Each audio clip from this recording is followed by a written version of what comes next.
De día, na Praza Maior ou nos xardíns do Museo Provincial.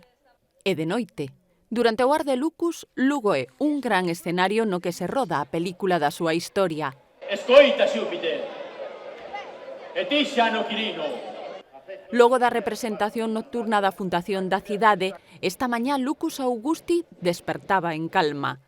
Na Castra, neste poboado réplica dos da zona da Mariña, afánanse nas demostracións de oficios tradicionais. Nesta forxa artesanal, cun forno de cerámica de Bonxe, tentan fabricar contas de vidro. Estamos facendo contas de vidrio, estamos ahora mismo quentando o forno, este é un forno experimental, entón non sabemos exactamente como vai funcionar, pero bueno, esa é a idea, mirar se podemos facer unhas contas para poñer nos collares. Este torno utilizábase para facer debuxos na madeira. O funcionamento consistía en poñer esta peza aquí, que parece unha especie de arco, enredábase nesto, entón, cando tú facías este movimento, isto xiraba o doble de rápido, entonces arrimabas unha peza de madeira e ibas facendo a forma, ibas pelando a madeira e facendo a forma que tú querías.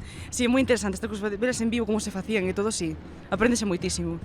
Dos teares penden teas tinxidas con produtos naturais e unha barca de vimbio con nasas de río. Preto deles, as mulleres de Terracópora mazan o liño. Este xeito de facer é de luvalo para limpiálo o máximo posible. A calma coa que se vive neste asentamento vese interrompida polo desfile do grupo de percusión da Garda Pretoriana. O mediodía, ao pé da estatua dos fundadores da cidade, tivo lugar a recepción ás asociacións e lexións estranxeiras. Grupos de Rumanía, de Francia e a nivel nacional van venir tamén muchos grupos de Mérida, de Tarragona, de Cartagena e de León, Astorga. É a primeira vez que vimos o Ar de Lucus, me está gustando moito, me está entusiasmando, moi ben caracterizados, o sea, me gustou moito, non esperaba que fora tan real. O campamento da Garda Pretoriana na Praza de San Marcos é outro dos escenarios do Ar de Lucus.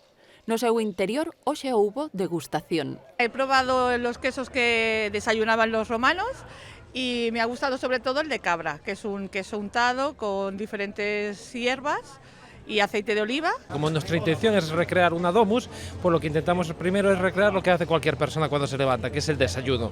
Y este es el desayuno romano de aquella época. Mentres grupos de lucenses e visitantes paseaban polo Macelum, ao fondo da Praza Maior, estallaba o enfrontamento entre tropas bárbaras coa implicación do público.